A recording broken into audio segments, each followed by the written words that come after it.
বুখারী শরীফের 1098 নম্বর হাদিস।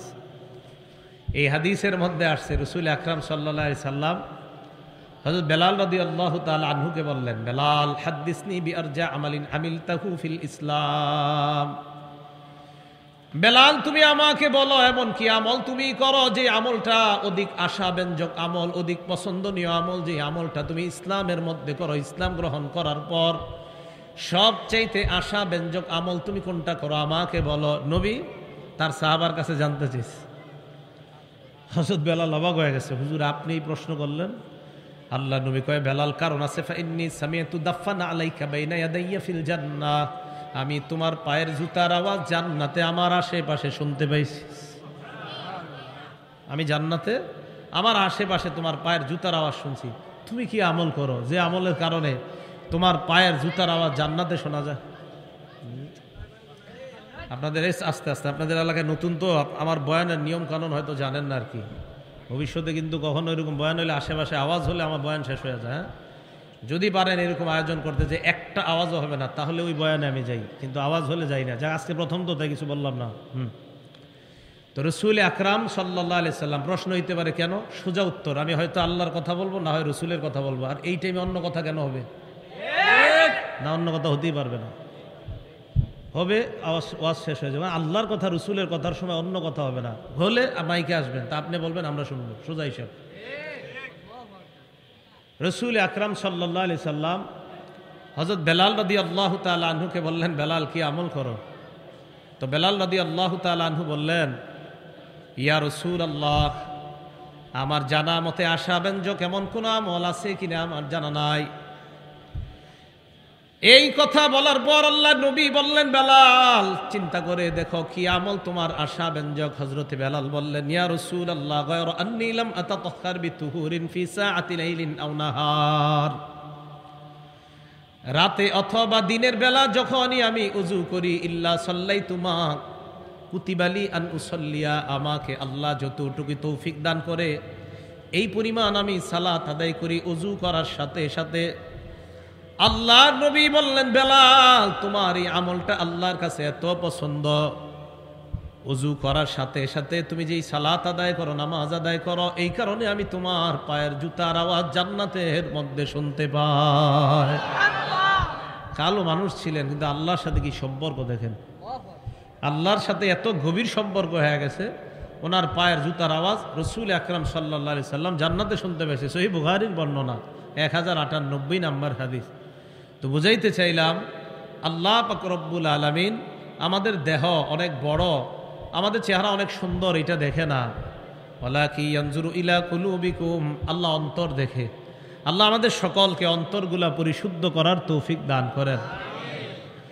মনে রাখবেন, হেদায়েতের কেন্দ্র হলো দিল, অন্তর। বলেন, হেদায়েতের কেন্দ্র কোথায়? অন্তর, দিল। সূরা তাগাবুন 11 নম্বর আয়াত, আল্লাহ বলেন, ওয়ামাই ইউমিন বিল্লাহি ইয়াহদি কলবাহ, যেই ব্যক্তি আল্লাহর উপর ঈমান আনে, আল্লাহকে বিশ্বাস করে, আল্লাহ তার কলবকে হেদায়েত দান করে দেয়। তাহলে হেদায়েত দান করে কলবকে, ঈমান আনলে, তাহলে ঈমান আনলে কলব হেদায়েত দান করে আল্লাহ। বোঝা গেল হেদায়েতের কেন্দ্রটাই হলো কলব। আরেকটা কথা মনে রাখবেন, ঈমানের রাখার জায়গা, ঈমান রাখার জায়গাটাও কলব। সুবহানাল্লাহ। দলিল সূরা মুজাদালা 22 নম্বর আয়াত, আল্লাহ বলেন, উলাইকা কাতাবা ফি কুলুবিহিমুল ঈমান, তারা হলো ওই সমস্ত ব্যক্তি যাদের অন্তরের মধ্যে ঈমান আল্লাহ লিপিবদ্ধ করে দিয়েছেন। ঈমান আল্লাহ লিপিবদ্ধ করেছেন কোথায়? আল্লাহ বলেন ফি কুলুবিহিম, তাদের কলবে। এর মানে কলবের মধ্যে ঈমান রাখার জায়গা, ঈমান রাখার জায়গা হলো কলব। তাই আল্লাহ বলেন তাদের অন্তরে আল্লাহ কলবে, তাদের কলবের মধ্যে ঈমান লিপিবদ্ধ করে দিয়েছেন। কলব হেদায়েতের জায়গা, কলব ঈমানের জায়গা। আরেকটা কথা শুনেন, কলবের মধ্যে ঈমানকে আল্লাহ সাজায়। সুবহানাল্লাহ। আমাদের যে কলবে ঈমান থাকে, এই ঈমানকে আল্লাহ সাজায়। দলিল সূরা হুজুরাত, আল্লাহ বলে, দেখেন কি সুন্দর করে বলে 7 নম্বর আয়াতে, ওয়ালাকিন্নাল্লাহা হাব্বাবা ইলাইকুমুল ঈমান, আল্লাহ তোমাদের জন্য ঈমানকে পছন্দনীয় করেছেন। ওয়া যায়্যানাহু ফি কুলুবিকুম, এই ঈমান আল্লাহ তোমাদের অন্তরে সাজিয়ে দিয়েছেন। অন্তরে ইমান সাজিয়ে দিয়েছেন আল্লাহ। তাহলে সাহাবাদের অন্তরটা কত পরিষ্কার অন্তর ছিল দেখেন। আল্লাহ বলেন যে তোমাদের অন্তরে ইমান আমি আল্লাহ সাজিয়েছি। ভাই মনে রাখবেন, অন্তরে যদি ইমান আনতে পারি আনার মতো, তাহলে এই ইমানটা সাজিয়ে সুন্দরভাবে আল্লাহ বসিয়ে দিবেন কলবের মধ্যে। আর একটা কথা মনে রাখবেন, কলবের মধ্যেই ইমান ঢুকানো, ইমানের জায়গায় হলো কলব, কলবে ইমান অনুপ্রবেশ করানো। যদি করাইতে না পারেন আপনি এখনো পরিপূর্ণ ইমানদার হন নাই। দলিল সূরা হুজুরাতে আল্লাহ পাক রব্বুল আলামিন বলেন, ক্বালাতিল আরাবু আমান্না, গ্রাম্যবাসীরা বলে আমরা ঈমান আনলাম। আল্লাহ কয় কুল্লাম তুমিনু, নবী আপনি বলেন তোমরা ঈমান আনো নাই। এরা কয় আমরা ঈমান আনছি। আল্লাহ কয় আপনি বলেন তোমরা ঈমান আনো নাই। কয় ঈমান আনি নাই মানে? আল্লাহ বলেন ওয়ালাম্মা ইয়াদখুলিল ঈমানু ফি কুলুবিকুম, কয় ঈমান এখনো তোমাদের অন্তরে প্রবেশ করে নাই। ঈমান অন্তরে প্রবেশ না করা পর্যন্ত তোমরা ঈমান আনো নাই। মুখ দিয়ে বললেই হবে না, অন্তরে ঈমান ঢুকাও, এটাকে বলা হয় ঈমান। তাহলে অন্তর এটা হলো ঈমান অনুপ্রবেশ করানোর জায়গা। এখানে যদি ঈমান ঢুকানো যায় তাহলে বোঝা যাবে হ্যাঁ এটা এবার ঠিক আছে, এটা ঈমানের জায়গা হলো কলব। সূরা মাঈদা 41 নম্বর আয়াতে আল্লাহ পাক রব্বুল আলামিন বলেন, কলব যদি ঈমান আনে এটাই হলো ঈমান। বলেন বাংলাটা কি বললাম? কলব যদি ঈমান আনে এটাই ঈমান, যদি ঈমান না আনে এটাকে ঈমান আল্লাহ বলে নাই। সূরা মাঈদা 41 নম্বর আয়াতে কি কয় দেখেন আল্লাহ, ইয়া আইয়ুহার রাসূলু লা ইয়াহজুনকাল্লাযীনা ইউসারিউনা ফিল কুফর, হে নবী আপনাকে যেন পেরেশান না করে, আপনাকে যেন দুঃখ না দেয়, ব্যথা না দেয় তারা, আল্লাযীনা ইউসারিউনা ফিল কুফর, যারা দৌড়ায় কুফরির দিকে যায়, যারা কুফরির দিকে দৌড়ে যায় তাদের এই ব্যাপারটা যেন আপনাকে কষ্ট না দেয়, আপনাকে দুঃখ না দেয়। দেখেন আল্লাহ কি বলেন, মিনাল্লাযীনা ক্বালু আমান্না বিআফওয়াহিহিম, যারা মুখে বলে আমরা ঈমান আনছি, মুখে বলে আমরা ঈমান এনেছি। দাওয়াত দিতে যাবেন, চা স্টলের সামনে 2-3 জন বসা, দাওয়াত দিবেন, বলবে নামাজ না পড়লে কি হবে, ঈমান আছে ঠিক, ঈমান আনছি, আমান্না বিআফওয়াহিহিম। আল্লাহ বলেন এরা মুখে বলে আমরা ঈমান এনেছি, ওয়ালাম তুমিন কুলুবুহুম, তাদের অন্তর এখনো ঈমান আনে নাই, অন্তর ঈমান আনে নাই। বোঝা গেল ঈমান অন্তরে আনা লাগে, ঈমান অন্তরে আনতে হয়। আরেকটা কথা মনে রাখেন, যেই অন্তরে ঈমান আনে ওই ঈমানওয়ালা অন্তর আল্লাহর জিকিরে, আল্লাহর ভয়ে ভীত সন্ত্রস্ত হয়। আল্লাহর কথা শুনলেই ঈমানওয়ালা দিল কাঁপতে থাকে ভয়ে আল্লাহর কথা শুনলে। আর যদি ঈমান না থাকে দিলের মধ্যে বেশি, এরে আল্লাহর কথা শোনান আর না শোনান কোনো ব্যাপার না, থুর এগুলা হুদাই কথা, তোমরা বানায় বানায় কও, এগুলা বলবে।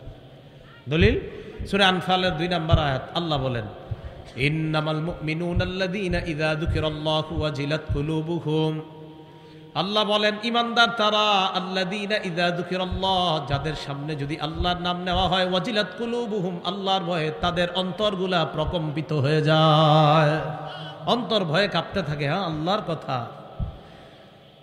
কারো অন্তর যদি আল্লাহর ভয়ে কাঁপতে থাকে, আল্লাহর জিকির শোনার পর ঈমানদারের অন্তর যদি কাঁপে, আল্লাহর নাম শোনার পর ঈমানদার যদি মনে করে আল্লাহর সামনে আমার দাঁড়াতে হবে, আল্লাহ বলেন নবী আপনি এমন ঈমানওয়ালাকে জান্নাতের সুসংবাদ দিয়ে দেন।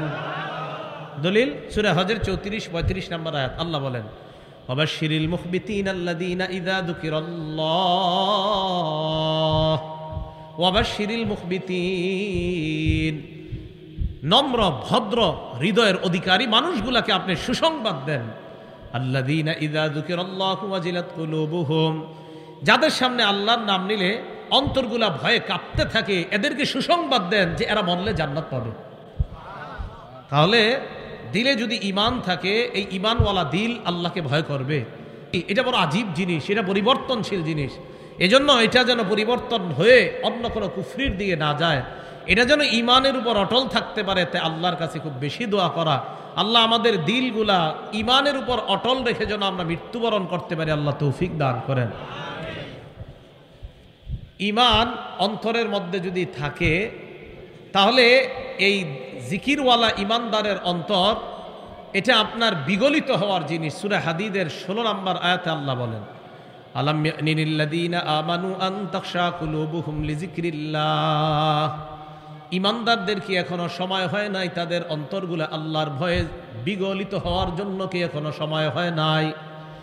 আয়াত দ্বারা বোঝা যায় আল্লাহ পাক রব্বুল আলামিনের স্মরণ যখন করা হয়, আলোচনা যখন করা হয়, ইমানদারদের অন্তরগুলা বিগলিত হয়ে যায়। ইমানদারের সামনে আল্লাহর আলোচনা করার পর যদি তার অন্তর বিগলিত না হয়, বুঝতে হবে ঈমান এখন অন্তরে বসে নাই। ভালো করে মনে রাখবেন, যেমনিভাবে অন্তর ঈমানের জায়গা, অন্তর নূরের জায়গা, তেমনিভাবে কলব এটা গুনাহের জায়গা। বলেন কিসের জায়গা? গুনাহ। কলব এটা গুনাহেরও জায়গা। দলিল সূরা বাকারা 283 নম্বর আয়াত। আল্লাহ বলেন ওমাই ইয়াকতুমহা ফাইন্নাহু আসিমুন কলবুহু। আসিমুন কলবুহু, তার দিল গুনাহ করছে, অন্তর গুনাহ করছে। মনে রাখেন, আপনি যখন গুনাহ করেন আপনার দিল গুনাহ করে, আপনার অন্তর গুনাহ করে। বোঝা গেল অন্তর এটা গুনাহের জায়গা। বলেন তো অন্তর এটা কিসের জায়গা? এটা গুনাহের জায়গা। অন্তরে গুনাহ স্থান দেওয়া যাবে না, অন্তর এটা গুনাহের জায়গা। আল্লাহ আমাদের সকলকে গুনাহমুক্ত হৃদয় নিয়ে আল্লাহর কাছে যাওয়ার তৌফিক দান করেন। এই জন্য অন্তরে গুনাহ স্থান দেওয়া যাবে না। সূরা মুতাফফিফিন আপনারা অনেকেই পারেন, গালিবান 14 নম্বর আয়াতে আল্লাহ বলেন কাল্লা বাল রানা আলা কুলুবিহিম মা কানু ইয়াকসিবুন। তারা তাদের কৃতকর্মের কারণে তাদের অন্তরের মধ্যে মরিচা পড়ে গিয়েছে, গুনাহের কারণে তাদের দিলের মধ্যে মরিচা পড়ে গিয়েছে। ভাই এই জায়গাটা মন দিয়ে শোনেন, দিলে যখন মরিচা পড়ে যায়, মুসলিম শরীফের বর্ণনা, লা ইয়ারিফু মুনকারান ওয়ালা ইয়ারিফু মারুফান ওয়ালা ইউনকিরু মুনকারা। বান্দার অন্তরের উপর যদি মরিচা পড়ে যায়, বান্দা ভালো খারাপ নির্ণয় করার আর যোগ্যতা রাখে না, ভালো খারাপ পার্থক্য করার যোগ্যতা রাখে না বান্দা। যখন তার দিলের উপর মরিচা পড়ে যায়, আর দিলের উপর মরিচা পড়ে গুনাহ করতে করতে, যেই ব্যক্তি যত বেশি গুনাহ করে তার দিলের উপর তত বেশি মরিচা পড়ে যায়। আর ওই মরিচাওয়ালা দিল যখন হয়ে যায়, তখন তার লা ইয়ারিফু মারুফা, ভালো কোনটা, ওয়ালা ইউনকিরু মুনকার, ভালো আর মন্দের পার্থক্য করতে পারে না। এর কাছে নামাজের কথা বলেন আর রোজার কথা বলেন আর মদের কথা বলেন, এর কাছে সব একই মনে হয়। এই জন্য যদি দিলের উপর গুনাহের আসর পড়ে যায় তাহলে অবস্থা খুব খারাপ। আল্লাহ আমাদের সকলকে এমন দিল অর্জন করার তৌফিক দান করেন যে দিলের মধ্যে আল্লাহকে স্থান দিয়ে ঈমানকে মজবুত করে কবরে যাইতে পারে। আল্লাহ তৌফিক দান করেন। এখন এই দিল সংশোধন করবেন কিভাবে, এই অন্তর পরিশুদ্ধ করবেন কিভাবে? অনেকগুলা উপায়। এর মধ্যে একটা শ্রেষ্ঠ উপায়ের নাম জিকির করা। বলেন কি করা? বলেন তো অন্তর পরিশুদ্ধ সাফ করা, অন্তর প্রশান্তি হওয়ার শ্রেষ্ঠ উপায় কি করা? জিকির করা। আল্লাহ পাক রব্বুল আলামিন সূরা রদের 28 নম্বর আয়াতে বলেন আল্লাযীনা আমানু ওয়া তাতমাইন্নু কুলুবুহুম বিযিকরিল্লাহ। যারা ঈমান আনে, ওয়া তাতমাইন্নু কুলুবুহুম বিযিকরিল্লাহ, আল্লাহর জিকিরে যাদের অন্তরগুলা প্রশান্ত হয়। আল্লাহ বলেন আলা বিযিকরিল্লাহি তাতমাইন্নুল কুলুব, জিকিরের মাধ্যমে দিলগুলা প্রশান্ত হয়। যত বেশি জিকির করা হয় তত বেশি দিল প্রশান্ত হয়ে যায়। তাহলে আল্লাহর জিকির যত বেশি করবেন দিল তত প্রশান্ত হবে। এই জায়গা থেকে মা বোনরা যারা বাহিরে মাইক দিচ্ছেন না, আপনারাও আলোচনাটা মন দিয়ে শোনেন। রান্না করার সময়, সন্তান দুধ পান করানোর সময়, কাপড় ধোয়ার সময়, ঘর ঝাড়ু দেওয়ার সময় জিকির শূন্য মুখটাকে রাখবেন না। এমনকি মা বোনরা যে মাসে অসুস্থতা হয়, ওই অসুস্থতার সময়ও তারা জিকির করতে পারবে। অসুস্থতার সময় কি করতে পারবে? জিকির করতে পারবে। তো জিকির শূন্য যেন না হয়। এমনকি অসুস্থতার সময় নামাজের সময়গুলোতে নামাজ না পড়ে নামাজের মতো বসে বসে আল্লাহকে স্মরণ করা। কারণ এই টাইমে তো আপনি পবিত্র থাকলে আল্লাহকে স্মরণ করতেন, তো নামাজ যেহেতু নাই তখন অন্তত কিছুটা সময় আল্লাহকে জিকিরের মাধ্যমে স্মরণ করা। এখন কলবগুলা পরিচ্ছন্ন পরিশুদ্ধ হবে কিভাবে? আল্লাহর জিকিরের মাধ্যমে। তিরমিজি শরীফের 3375 নম্বর হাদিসের বর্ণনা, 2375 নম্বর হাদিসের বর্ণনা। এই হাদিসের মধ্যে আসছে এক ব্যক্তি রসুল আকরাম সাল্লাল্লাহু আলাইহি সাল্লামের কাছে আসছে। আসার পর বললেন আখবিরনি বিআমালিন ইয়া রাসূলুল্লাহ ইন্না শারাইআল ইসলাম ক্বাদ কাসুরাত আলাইয়া।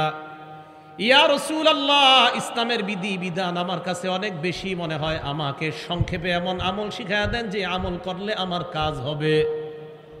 কি বুঝাইতে চাও তুমি? হুজুর আমি এত কিছু মুখস্থ রাখতে পারি না। অনেক সহজ সরল মানুষ আছে না, আপনার অনেক কিছু মুখস্থ রাখতে পারে না। তো সাহাবা আয়েশা বলতেছে, হুজুর আমি তো এত কিছু ভুলে যাই, আপনি আমারে সংক্ষেপে কিছু শিখাইয়া দেন যেটা আমি আমল করলে সহজে আমি নাজাত পেয়ে যাব। নবীজি বললেন, শোনো, লা ইয়াজালু লিসানুকা রাতবাম মিন যিকরিল্লাহ, সদা সর্বদা তোমার জিহ্বাটা যেন আল্লাহর জিকিরে তরু তাজা হয়ে যায়, আশা করা যায় তুমি নাজাত পেয়ে যাইবা। জিকির, এই জিকিরের মাধ্যমে তোমার জিহ্বাটা যেন তরু তাজা হয়ে যায়, আশা করা যায় নাজাত পেয়ে যাবেন। ভাই এই আমলটা একটা কথাই লিখে রাখেন না, যে জিহ্বা সদা সর্বদা আল্লাহর জিকিরে ভিজা থাকা, তরু তাজা থাকা। অনেকে বলে পান না খাইলে আমার জিহ্বা শুকায় যায়। রসুল বললেন জিকির করলে জিহ্বা ভিজা হয়ে যায়। যখন পান খাইতে মন চাইবে জিকির করবেন। হ্যাঁ, আমি পান না খাইতে নিষেধ করি নাই, যাদের অভ্যাস তো খাই পান। তো বুঝাইতে চাইলাম আপনার, যে আপনি, অনেকে বলে আর কি কয় আর জানি কি কি বলে এরা, যে এটা না খেলে আমার গলা শুকায় যায়, বিড়ি না খেলে আমার দিন যায় না। অথচ রাসূল আকরাম সাল্লাল্লাহু আলাইহি সাল্লাম বলেন তোমার জিহ্বা যেন জিকিরের মাধ্যমে তরুতাজা থাকে। এই হাদিস গবেষণা করলে এটাই বোঝা যায় যে যত বেশি জিকির করবে তার জিহ্বা তত সজীব থাকবে, তত তাজা থাকবে। আর ওই তাজাওয়ালা জিহ্বাওয়ালা যখন কবরে যাবে অবশ্যই তত দ্রুত জান্নাতে দৌড়বে। লা ইয়াজালু লিসান, তিরমিজি শরীফের 3376 নম্বর হাদিস, মানে আগের হাদিসের পরের হাদিস। এই হাদিসের মধ্যে আসছে, সুইলা রাসূলুল্লাহ সাল্লাল্লাহু আলাইহি ওয়াসাল্লাম আইয়ুল ইবাদি আফজালু ইয়াউমাল কিয়ামাতি দারাজাতান ইনদাল্লাহি ইয়াউমাল কিয়ামাহ। নবীজিকে প্রশ্ন করা হলো, আইয়ুল ইবাদি আফজালু দারাজাতান ইনদাল্লাহি ইয়াউমাল কিয়ামাহ, কিয়ামতের ময়দানে আল্লাহর কাছে মর্যাদায় কোন ব্যক্তিটা সবচেয়ে বেশি মর্যাদার অধিকারী হবে আপনার কাছে জানতে চাই। নবীজি জবাব দিলেন, কিয়ামতের ময়দানে আল্লাহর কাছে সবচেয়ে মর্যাদাবান বান্দা বান্দি হবে আয-যাকিরুনাল্লাহ কাসীরান ওয়াজ-যাকিরাত, যে নারী পুরুষ যত বেশি তাদের জিহ্বাটা আল্লাহর জিকিরে তরু তাজা রাখবে, কিয়ামতের ময়দানে আল্লাহর কাছে তাদের মর্যাদা তত বেশি হয়ে যাবে। যে যত বেশি জিকির করবে নারী পুরুষ, কিয়ামতের ময়দানে আল্লাহর কাছে তাদের মর্যাদা তত বেশি হবে। তিরমিজি শরীফের 3377 নম্বর হাদিসের বর্ণনা। এই হাদিসের মধ্যে আসছে, রাসূল আকরাম সাল্লাল্লাহু আলাইহি সাল্লাম বলেন, আমি কি তোমাদেরকে এমন একটা কথা আমল শিখাবো না, যে আমলটা করলে আজকাহা ইনদা মালিকিকুম, যে আমলটা আল্লাহর কাছে অনেক পবিত্র, তুমি যত বেশি করবা তত বেশি আমলটা আল্লাহর কাছে পবিত্র হবে, আর ওই পবিত্র আমল ওয়ালাকেও আল্লাহ তত বেশি পবিত্র বানায়া দিবেন। কথা কিন্তু শেষ হয় নেই, এক আমল দেখেন কয় উপকারিতা। ওয়া আরফাইহা ফি দারাজাতিকুম, আবার এই আমলটা করলে তোমাদের মর্যাদাও বাড়বে। এই আমলটা করলে তোমাদের মর্যাদা বাড়বে, আল্লাহর কাছে অধিক পবিত্রতা অর্জন করতে পারবা। আরো অনেকগুলা বর্ণনা করছে। তো সাহাবারা কয়, হুজুর বলেন কি? নবীজি বললেন, জিকরুল্লাহ, আল্লাহর জিকির যত বেশি করবা তত বেশি পবিত্র হয়ে যাইবা, কিয়ামতের ময়দানে তোমার তত বেশি মর্যাদা হবে আল্লাহর কাছে। তাহলে যত বেশি জিকির করব তত বেশি মর্যাদা হবে। নবীজির এক সাহাবা এই হাদিসের শেষে বলেন যে আমার জানা মতে জিকিরের চাইতে এত বেশি নাজাত দানকারী আমল আর আছে কিনা ফরজের পর আমার জানা নাই, যে জিকির একটা মানুষকে কতটা বেশি নাজাত দান করবে। এই জন্য জিকিরের মাধ্যমে কলবটা প্রশান্তময় হৃদয় বানানোর চেষ্টা করা। আল্লাহ আমাদেরকে তৌফিক দান করেন। মুসলিম শরীফের 2676 নম্বর হাদিস। এই হাদিসের মধ্যে আসছে, আন আবি হুরায়রা রাদিয়াল্লাহু তাআলা আনহু قال বাইনামা রাসূলুল্লাহ সাল্লাল্লাহু আলাইহি ওয়াসাল্লাম ইয়ামশি ফি তরিকিহি ইলা মক্কা, আল্লাহ নবী মক্কার দিকে, মক্কার রাস্তা ধরে মক্কার দিকে চলতে লাগলেন। মক্কার দিকে আল্লাহ নবী যখন রওনা করলেন, যাইতে যাইতে আল্লাহ নবী মাররা আলা জুমদান, একটা পাহাড়ের পাশ দিয়ে অতিক্রম করলেন। পাহাড়টার নাম হলো জুমদান। কি নাম? জুমদান নামক পাহাড়। নবীজি বললেন, হাদা জুমদান, এটা হলো জুমদান নামক পাহাড়। এই কথা বলার পর আল্লাহ নবী বললেন, সাবাকাল মুফাররিদুন, সাবাকাল মুফাররিদুন, মুফাররিদুনরা অগ্রগামী হয়ে গিয়েছে, মুফাররিদুনরা অগ্রগামী হয়ে গিয়েছে। বলেন সবাই, মুফাররিদুন। আবার মুফাররিদুন, মুফাররিদুনরা কি হয়ে গেছে? অগ্রগামী। আচ্ছা, সামনে যারা বসা আছেন, মুফাররিদুন কারে কয় জানেননি? একজন খালি কইছে না, বাকিরা চুপ, মানে চুপ থাকা সম্মতির লক্ষণ, মানে অন্যরা জানেন। মুফাররিদুন কারে কয় জানেন? এই জিনাটা আগে বললেন না কেন? জানেন? আরে সাহাবারাও তো জানে নাই, তো আপনারা কেমনে জানবেন? মানে এরকম ভাবসাব যে সাহাবাদের চেয়ে বেশি বুঝে মনে হয়। আমি যখন বললাম মুফারিদুন কারে কারে জানেন, সব চুপ। মানে হুজুর জি জানি, তো জানলে বলেন। সাহাবারাও জেনে জানেন, আমি তো অবাক হয়ে গেছি ভুয়াপুরে এসে, যে আল্লাহ মনে হয় এই জায়গায় পাওয়া গেছে কিছু যারা জানে। হ্যাঁ, সাহাবারা বললেন ওয়ামাল মুফাররিদুন ইয়া রাসূলুল্লাহ, হুজুর মুফাররিদুন আবার কি জিনিস? আল্লাহ নবী বলেন মুফাররিদুন চিনো না? কয় না, চিনি না। নবীজি বললেন আয-যাকিরুন আল্লাহ কাসীরান ওয়াজ-যাকিরাত, যে নারী পুরুষরা বেশি বেশি আল্লাহর জিকির করে তারা হলো মুফাররিদুন। তারা কিয়ামতের ময়দানে সবার আগে আগে জান্নাতের দিকে রওনা করবে। সুবহানাল্লাহ। মনে থাকবে না আজকে থেকে, নাম কি? মুফাররিদুন। যারা বেশি জিকির করে নারী পুরুষ তাদের নাম কি? এবার আরেকটা শিখেন, বলেন মুফরিদুন। আগেরটা কি শিখছেন? মুফাররিদুন, আর এটা মুফরিদুন। আবার বলেন আগেরটা কি? মুফাররিদুন, আর এটা মুফরিদুন। মানে হালকা পাতলা যারা। এই জায়গায় চিকুন আছেন কারা কারা? হাত তোলেন তো। আচ্ছা, হাত নামান। ঠিক আছে। তিরমিজি শরীফের 3596 নম্বর হাদিসে আসছে, ক্বালা রাসূলুল্লাহ সাল্লাল্লাহু আলাইহি ওয়াসাল্লাম সাবাকাল মুফরিদুনা, হালকা পাতলা মানুষরা অগ্রগামী হয়ে জান্নাতের দিকে রওনা করছে। মানে কি আপনারা যারা হাত তুলছেন তারা? হ্যাঁ, চিকুন আপনিও না? তাহলে হাদিসে কি এটাই আসছে? সাহাবারা বললেন ইয়া রাসূলুল্লাহ, হালকা পাতলারা অগ্রগামী হয়ে গিয়েছে, ব্যাপারটা একটু বুঝায় দেন। নবীজি বললেন মুফরিদুন হালকা পাতলা মানে হলো আল মুস্তাহতারুনা বিজিক্রিল্লাহ, যারা বেশি বেশি আল্লাহর জিকির করে তারা হলো হালকা পাতলা। সুবহানাল্লাহ। মানে কিসের হালকা পাতলা? ইয়াদউ আনহুম যিকরু আসকালাহুম, জিকির তাদের পাপের বোঝাগুলা থেকে তাদেরকে হালকা বানায়া দেয়। ফায়াতুনা খিফাফান ইয়াউমাল কিয়ামাহ, আল্লাহ নবী বলেন তারা হালকা পাতলা মানে পাপের বোঝা থেকে হালকা হয়ে জিকিরকারীরা কিয়ামতের ময়দানে আল্লাহর দরবারে দাঁড়িয়ে যাবে। তাহলে এই হালকা পাতলা মানে আপনাদের মাঝে গোস্ত যার কম তার না কিন্তু। হ্যাঁ, তাহলে হালকা পাতলা মানে জিকির করতে করতে যাদের পাপের বোঝাগুলো হালকা হয়ে গেছে, এই হালকা পাতলা। যাই হোক, যে হালকা পাতলারা হাত তুলছেন আপনারা সহ আমাদের সবাইরই আল্লাহ জান্নাতি বানায় দেন। যেহেতু হাত তুলেই ফেলছেন, আল্লাহ সবাইরই জান্নাতি বানায় দেন। তো রাসূল আকরাম সাল্লাল্লাহু আলাইহি সাল্লাম বললেন হালকা পাতলা মানে পাপের বোঝা থেকে হালকা। বলেন তো পাপের বোঝা থেকে হালকা বানায় কোন জিনিস? জিকির। জিকির। তো এই জিকির পাপের বোঝা থেকে আমাদেরকে হালকা বানিয়ে দিবে। আল্লাহ আমাদের সকলকে পাপের বোঝা থেকে যেন আমরা হালকা হয়ে আল্লাহর কাছে যেতে পারি, আল্লাহ তৌফিক দান করেন। আবু দাউদ শরীফের 3667 নম্বর হাদিস, 3667, 3667 নম্বর হাদিসের বর্ণনা।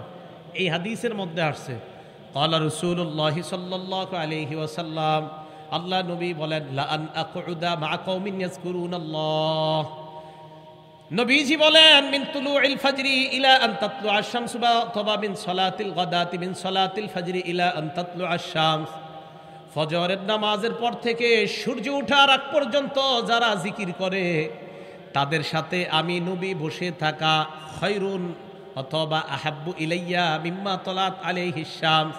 আরেক বর্ণনায় আহাব্বু ইলাইয়া মিন আন উতিকা আরবাতাম মিন বুলদি ইসমাঈল, আল্লাহ নবী বলেন ইসমাইলি বংশের 4টা গোলাম আযাদ করা, এই 4 গোলাম আযাদ করা অনেক বড় ফজিলতের কাজ।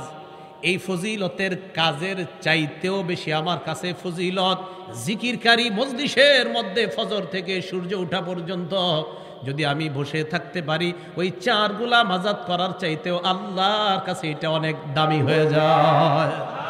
এর চেয়ে বেশি আমার কাছে এটা প্রিয় যে আমি একটা জিকিরকারী মজলিসের সাথে বসে থাকবো। এরপর রাসূল বলেন ওয়ালা আন আকুদা মা কওমিন ইয়াযকুরুনাল্লাহ, জিকিরকারী সম্প্রদায়ের সাথে বসে থাকা মিন সলাতিল আসরি, আসরের নামাজের পর থেকে ইলা আন তাগরুবা শামস আহাব্বু ইলাইয়া মিন আন উতিকা আরবাআ, আসরের নামাজের পর থেকে মাগরিব পর্যন্ত যদি কোনো জিকিরকারী মজলিস থাকে আর তাদের সাথে যদি আমি বসে থাকি, 4টা গোলাম আযাদ করা এর চাইতেও বেশি আমার কাছে ওই জিকিরকারী মজলিসের সাথে বসে থাকাটা প্রিয় হয়ে যায়। তো জিকিরকারী মজলিস যারা, এটা অনেক দামি মজলিস, এটা অনেক উঁচা মজলিস, দামি মজলিস। তো জিকির করা, জিকিরকারী মজলিসে থাকা, অংশগ্রহণ করা, এটা আল্লাহর কাছে অনেক দামি। আল্লাহ আমাদের সকলকে জিকিরকারী মজলিসে বেশি বেশি শরীক হওয়ার তৌফিক দান করেন। আপনারা যে এখানে বসলেন, এই বসাটারও একটা দাম আছে। এখানে না বৈশা আপনারা যদি কোনো গানের মজলিসে বসতেন, আর এটা যদি জিকির শূন্য মজলিস হয়, তাহলে কিন্তু খুব খারাপ অবস্থা। আবু দাউদ শরীফের 4856 নাম্বার হাদিসের বর্ণনা। এই হাদিসের মধ্যে আসছে, আমরা দুইজন এক জায়গায় বসছি কথা বলার জন্য, এমনি দুইজন বসে রয়েছি। তো কথা বইলা টইলা দুনিয়াবি কিছু গল্প গুজব কইরা নাটক সিনেমার গল্প করে উঠে গেছে। ক্বালা রাসূলুল্লাহ সাল্লাল্লাহু আলাইহি ওয়াসাল্লাম, আল্লাহ নবী বলেন, মান কাদা মাকআদান, কোন ব্যক্তি যদি কোনো বৈঠকের মধ্যে বসে, কোনো আসনে বসে, আমি এই আসনের মধ্যে বসলাম, চা স্টলের সামনে দুইটা চেয়ারে আমরা দুইজন বসলাম, এক আসনে আমি বসলাম আর এক আসনে আমার বন্ধুকে বসাইলাম। বসানোর পর আলাম ইয়াজকুরিল্লাহ, দুইজন দুনিয়াবি অনেক কথা বললাম, একটু বারো আল্লাহর নাম নিলাম না, আল্লাহর নাম নেই। নবীজি বলেন, কানা আলাইহি তিরাতুন, হতে পারে এই বৈঠকটা তার জন্য আল্লাহর পক্ষ থেকে গজবের কারণ হয়ে যেতে পারে। তোমার এই বৈঠক কেন জিকির শূন্য হবে? কি কঠিন কথা দেখছেন। কেউ যদি ঘুমাইতে যায়, বালিশে মাথা রাখার পর নাটক সিনেমার গান শুনতে শুনতে ঘুমিয়ে গেছে, আল্লাহর নাম নেয় নাই, রসুলের উপর দুরূদ পড়ে নাই, কান আলাইহি তিরাতুন, এই ঘুম তার জন্য গজবের কারণ হতে পারে। আবু দাউদ শরীফ 4855 নাম্বার, 856 নাম্বার হাদিস। তাহলে খুব সাবধান যে আমার আপনার একটা বসা, আমার আপনার একটা জাগরণ, আমার আপনার একটা ঘুমান, এই ঘুমিয়ে গেলাম, আমার আপনার এই ঘুমটাও গজবের কারণ হয়ে যেতে পারে। এই জন্য সাবধান, জিকির শূন্য জাগরণ যেন না হয়, জিকির শূন্য ঘুম যেন না হয়। আল্লাহ আমাদেরকে জাগ্রত ঘুমন্ত উভয় অবস্থায় যেন আল্লাহর জিকির বেশি করতে পারে, আল্লাহ তৌফিক দান করেন। বুখারী শরীফের 6320 নাম্বার হাদিসের বর্ণনা। এই হাদিসের মধ্যে আসছে, ক্বালা রাসূলুল্লাহ সাল্লাল্লাহু আলাইহি ওয়াসাল্লাম, আল্লাহ নবী বলেন, ইদা আওয়াইতা ইলা ফিরাশিকা, যখন তুমি বিছানায় আশ্রয় গ্রহণ করতে যাও, বিছানায় যাওয়ার পর তখন তুমি সর্বপ্রথম তোমাদের কাজ হলো, ইদা আওয়া আহাদুকুম ইলা ফিরাশি, যখন তোমাদের কেউ বিছানায় যাও, যাওয়ার পর তোমাদের প্রথম কাজ, ফালয়ানফুত ফিরাশাহু বিদাখিলাতি ইজারিহি, সে যেন লুঙ্গির নিচ দিয়ে তার বিছানাটা এইভাবে 3 বার ঝাড়া দেয়। ফালয়ানফুস ফিরাশা বিদাখিলাতি ইজারি, সে যেন তার বিছানাটা লুঙ্গির নিচের অংশ দিয়ে 3 বার ঝাড়া দেয়। যদি আপনারা ঝাড়ু, ছোট্ট ঝাড়ু ব্যবহার করেন, তো যেহেতু নবীর সুন্নত, তো আমার আপনার লুঙ্গির নিচ দিয়ে এইভাবে একটু ঝাড়ু দিয়ে সুন্নতটা আদায় করলে সমস্যা কোথায়? নবী সাল্লাল্লাহু আলাইহি সাল্লাম বলেন, ফাইন্নাহু লা ইয়াদরি, কেননা সে জানে না, আমার উম্মত জানে না, মা খালফাহু আলাইহি, তার অগোচরে বিছানায় কোনো বিষাক্ত কিছু থাকতে পারে, তাই সে যেন ঝাড়ু দিয়ে নেয়। দেখেন নবী তার উম্মতকে কতটা ভালোবাসে, যে ঘুমাইতে গেলে আমার উম্মত যেন কোনো বিপদে না পড়ে, এই জন্য সতর্কতামূলক আমাদেরকে জানায় দিলে, উম্মত বিছানায় যাইবা, ঘুমানোর আগে বিছানাটা ভালোভাবে ঝেড়ে নিবা, যেন কোনো সাপ বিচ্ছু তোমাকে দংশন করতে না পারে। এরপর রাসূল আকরাম সাল্লাল্লাহু আলাইহি সাল্লাম বলেন, এরপর কি করবেন? তিরমিজি শরীফের 3398 নাম্বার হাদিসে আসছে, হাতটা মাথার পিছনে রাখবেন এইভাবে, এই যে এইভাবে, কিভাবে?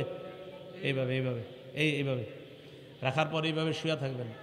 শুয়ে শুয়ে আল্লাহকে বলবেন, আল্লাহুম্মা কিনি আযাবাকা ইয়াওমা তাবাসু ইবাদাক, আল্লাহ যেদিন আপনি কিয়ামতের মাঠে আপনার বান্দাদেরকে উঠাবেন, সেদিন আপনার আযাব থেকে আমাকে হেফাজত করবেন। চিন্তা করেন, বিছানায় গিয়ে এগুলো আমগরে শিখায় নবীজি। তারপর কি করবা তুমি? তারপর মুসলিম শরীফের বর্ণনা আসছে, তারপর 2714 নম্বর হাদিসে আসছে, তুমি ফালইউসাম্মি বিসমিল্লাহ বলবা, ওই যে আল্লাহুম্মা বিসমিকা আমুতু আহিয়াটা পড়েন, এটা পড়বা। পড়ার পর এরপর আবার বুখারীর বর্ণনা আসেন 6320 নম্বর হাদিসে আছে, রসুল বলেন, তুমি যখন বিছানায় শরীরটা লাগাইবা, তখন তুমি পড়বা, ওয়াদাতু জামবি বিসমিকা রব্বি ওয়াদাতু জামবি, আল্লাহ আপনার নামে আমার দেহটা বিছানায় লাগাইলাম। ওয়াবিকা আরফাউহু, আপনার নামে আবার আমি দেহটা বিছানা থেকে উঠাবো যদি আপনি চান। ইন আমসাকতা নাফসি ফারহামহা, মাবুদ আমার ঘুমের মধ্যে যদি আমার জানটা আপনি আটকায় রাইখা দেন, আমাকে যদি আর জানটা ফেরত না দেন, আমাকে যদি ঘুমের মধ্যে আপনি মৃত্যু দিয়ে দেন, ফারহামহা, তাহলে আমার জানের প্রতি আপনি দয়া করেন। মুসলিম শরীফের বর্ণনা, ফাগফিরলাহা, আমার জান আপনি মাফ করে দেন। আল্লাহ আমার ঘুমে যদি মরণ হয়ে যায়, আমাদের নবী কতটা মায়া দেখেন, আমাকে আপনাকে বলতেছে এটা বলো আল্লাহর, এটা বইলা তুমি ঘুমাও।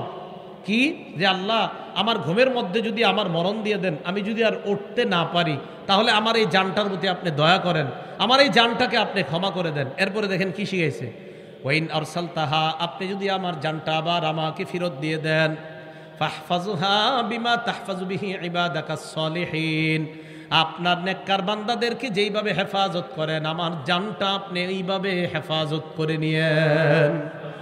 এই কথাগুলা আল্লাহর জিকিরে আপনি ঘুমানোর সময় আল্লাহকে বলবেন। আমি বাংলাটা আবার বলছি, যদি আরবিটা না পারেন, আরবিটা আমি আবার একবারে বলছি, বিসমিকা রব্বি ওয়াদাতু জামবি ওয়াবিকা আরফাউহু ইন আমসাকতা নাফসি ফারহামহা ওয়া ইন আরসালতাহা ফাহফাজহা বিমা তাহফাজু বিহি ইবাদাকাস সলিহিন। সহিহ বুখারী 6320 নম্বর হাদিস। মোট হাদিস সংখ্যা হবে 7563টা হাদিস। এই হাদিসের কিতাবের মধ্যে আসছে যে রাসূল সাল্লাল্লাহু আলাইহি সাল্লাম এইভাবে আমাদেরকে শোয়ার পর আমরা যেন এইভাবে আল্লাহর কাছে দোয়া করি, তাহলে আমার ঘুমটাও হয়ে গেল আল্লাহর জিকিরের সাথে, আর আমার জাগরণটাও যে বললাম আমরা দুইজন একসাথে বসলাম, বসার পর আমাদের কিছু আলোচনায় যেন অবশ্যই আল্লাহর জিকির থাকে, রাসূল সাল্লাল্লাহু আলাইহি সাল্লামের উপর দুরূদ ইত্যাদি এগুলা থাকে। তাই তো আলোচক যারা আলোচনা শুরু করে কিভাবে, নাহমাদুহু ওয়া নুসাল্লি আলা রাসূলিল কারীম, প্রথমে আল্লাহর প্রশংসা করে এরপর নবীর উপর দুরূদ পড়ে, ঠিক না? কেন? মসজিদ যেন জিকির শূন্য না হয়। এখন যে কথাটা বলবো অনেকের মনে খারাপ লাগতে পারে, কষ্ট লাগতে পারে, বাকি গার্জিয়ানরা সাবধান হয়ে যাবেন, সন্তানদেরকে এই মসজিদ থেকে দূরে রাখেন। কি দেখেন, আবু দাউদ শরীফের 4855 নাম্বার হাদিস, এই হাদিসে আসছে ক্বালা রাসূলুল্লাহ সাল্লাল্লাহু আলাইহি ওয়াসাল্লাম, আল্লাহ নবী বলেন, মা মিন কওমিন ইয়াকুমুনা মিন মাজলিসিন লাম ইয়াযকুরুল্লাহ, কোন সম্প্রদায় এমন কোন মসজিদ থেকে উঠলো যে মসজিদের মধ্যে আল্লাহর নাম নেয় না। গানের কনসার্টে গেলেন, 2 ঘন্টা গান শুনলেন, 1 ঘন্টা গানের মসজিদে ছিলেন, গান শুনছেন, আধা ঘন্টা গান শুনছেন, 1 ঘন্টা গান শুনছেন, শুনে এবার আইসা পড়ছেন। আল্লাহ নবী বলেন, মা মিন কওমিন ইয়াকুনুনা মিন মাজলিসিন, কোন সম্প্রদায় এমন কোন মসজিদ থেকে উঠছে লা ইয়াযকুরুনাল্লাহ, যে মসজিদে আল্লাহর নাম নেয় না। আচ্ছা, গায়ে হলুদের অনুষ্ঠান কি দেশগ্রামে হয়? এইসব এলাকাতেও হয়? আমি তো ভাবছি শুধু ঢাকাতে হয়। গায়ে হলুদের অনুষ্ঠানে গান বাজায়নি, এরকম বড় বড় বক্স লাগায়? আচ্ছা, গায়ে হলুদে খানা টানার আয়োজন হয়নি? আচ্ছা, খানা কি গোস্ত টোস্ত ইত্যাদি খাওয়ায় না? আচ্ছা, বিয়ে বাড়ির আয়োজন হয়নি? ওই বিয়ের পার্টিতে বউবাতে বড় বড় গান ছাড়ে, ডেকসেট ছাইরা গান বাজায়, এমন আয়োজন হয়নি? নাউজুবিল্লাহ। তাহলে শোনেন, আয়োজনে গিয়ে খাইলেন খাসি, খাইলেন গরু, খাইলেন মুরগি, কিন্তু নবীজি দেখেন কি কয়, আপনারা কি খাইয়ে বেরোইছেন, নবীজি কি কয় দেখেন। গরু খাইছেন না, মুরগি খেয়েছেন। এই জন্য ভালো মানুষ যারা, আপনারা যদি এই সমস্ত দাওয়াতে জানি, চুপচাপ নিচের দিকে তাকায় বসে থাকবেন, গান হইতেছে আশেপাশে, কি করবেন? আত্মীয়র বিয়া ঠেইকা চলে গেছেন, তো গিয়া নিচের দিকে তাকায় বসে থাকবেন, যতক্ষণ পারেন ইস্তেগফার পড়তে থাকবেন, খানাটা দিব কোনো মতে খেয়ে তাড়াতাড়ি বেরিয়ে চলে আসবেন। রসুল আকরাম সাল্লাল্লাহু আলাইহি সাল্লাম বলেন, কোন সম্প্রদায় এমন কোন মসজিদ থেকে যদি ওঠে যে মসজিদে আল্লাহর নাম নেওয়া হয় না, আল্লাহর নাফরমানি করা হয়, ইল্লা কামু আন মিসলি জিফাতি হিমার, আল্লাহ নবী বলেন তারা মরা গাধার বুঝন সভা থেকে বের হয়ে আসছে। মরা গাধার বুঝন সবার আয়োজন হয়েছে, ওই আয়োজন থেকে আমার উম্মত বের হয়ে আসছে। তাহলে জিকির শূন্য মসজিদ থেকে যদি বের হন, মরা গাধার বুঝন সভা থেকে আপনি বের হয়ে আসলেন। আল্লাহ আমাদের সকলকে হেফাজত করেন। আপনি শুয়ে রয়েছেন রাতের বেলা, বালিশে মাথা লাগাইছেন, ঘুম আসে না, এই অভিযোগ আসেনি সবার? ঘুম আসে না, ঘুম আসবে কিভাবে? রাত 7টার পরে মোবাইল আর চালায়েন না। ঘুম যদি কালকে থেকে না আসে আমারে জানায়েন, 7টার পরে আর মোবাইল চালায়েন না, এটা আলমারিতে উঠায় রাখেন। এরপরে আপনি দেখেন ঘুম না আসে উপায় আছে কিনা। 7টার পরে আপনি একটু বই দেখবেন, বসে বসে একটু মনে করেন একটা ভালো কিতাব দেখলেন, হাদিসের কিতাব, কোরআনের কিতাব দেখলেন, ইবলিস আইসা পা টিপবে, ঘুমা ঘুমা ঘুমা। আপনার ঘুম না এসে উপায় নেই। রাতের বেলা আপনি মোবাইল সরাইয়া দেন, বিছানায় মাথা লাগাইলেন, ঘুম আসে না, আঙ্গুলের কড়া গনতে থাকে, আর 100 বার পড়েন সুবহানাল্লাহ, পড়েন সুবহানাল্লাহ। আল্লাহ নবী সাহাবাদেরকে বলেন, আয়াজিজু আহাদুকুম আইয়াকসিবা, তোমাদের কেউ কি আছো সক্ষম নাকি অক্ষম? সাহাবারা কয়, হুজুর কি অক্ষম? আইয়াকসিবা আলফা হাসানা, তোমাদের মধ্যে আয়াজিজু আহাদুকুম, তোমাদের কেউ কি অক্ষম? আলফা হাসানা, আইয়াকসিবা আলফা হাসানা, তোমাদের কেউ কি অক্ষম 1000 নেকি কামাই করতে? কি কেউ অক্ষম? সাহাবারা কয়, হুজুর এটা কি কইলেন আপনি? 1000 নেকি কি কেউ পারবো আমরা কামাই করতে খুব সহজে? নবীজিকে আমি এমন এক সিস্টেম শিখাই দেবো যেই সিস্টেম অবলম্বন করলে 1000 নেকি নিমিষেই তোমরা কামাই করতে পারবে।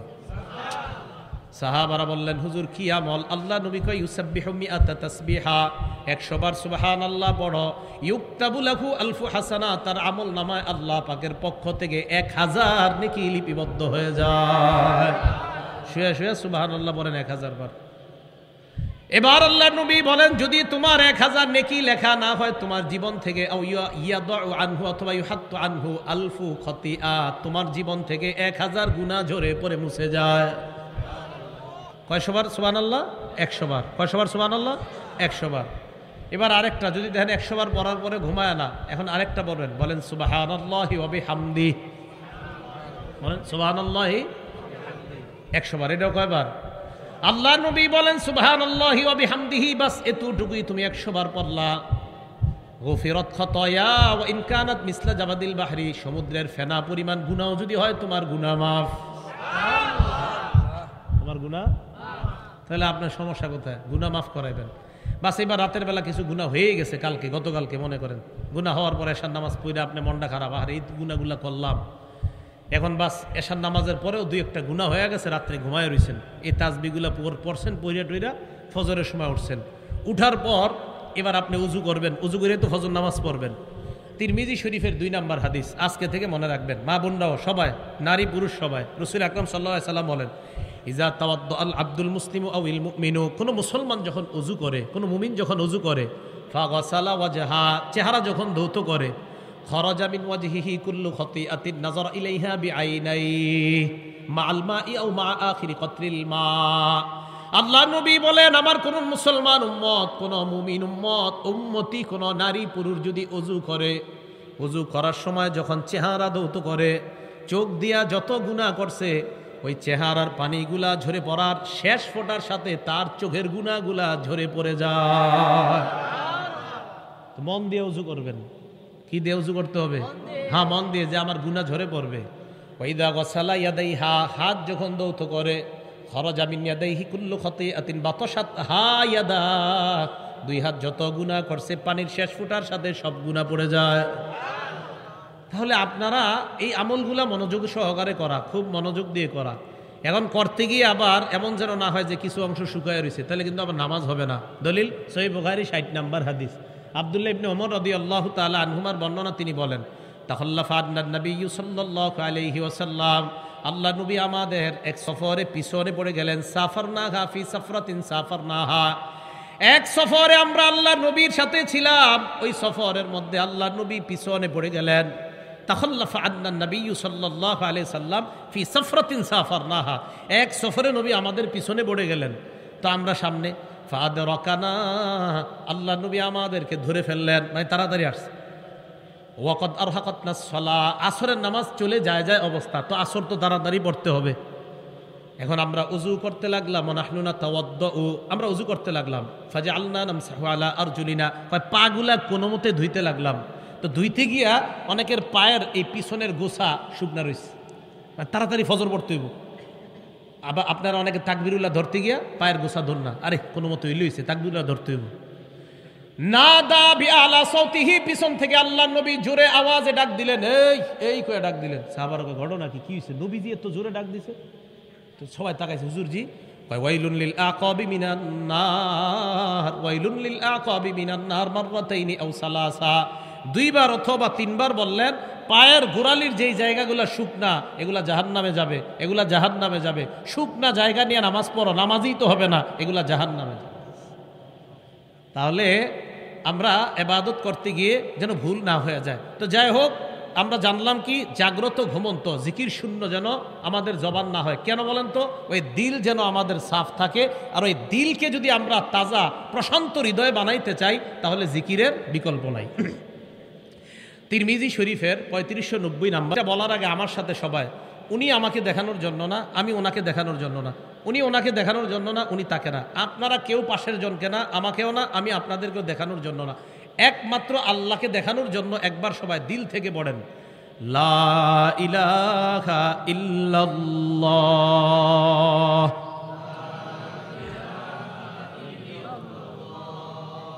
আচ্ছা মনে করে নেন আমাদের হয় নাই, তা আবার আবার আমরা একদম সত্যি সত্যি আল্লাহকে দেখানোর জন্য আবার লা ইলাহা ইল্লাল্লাহ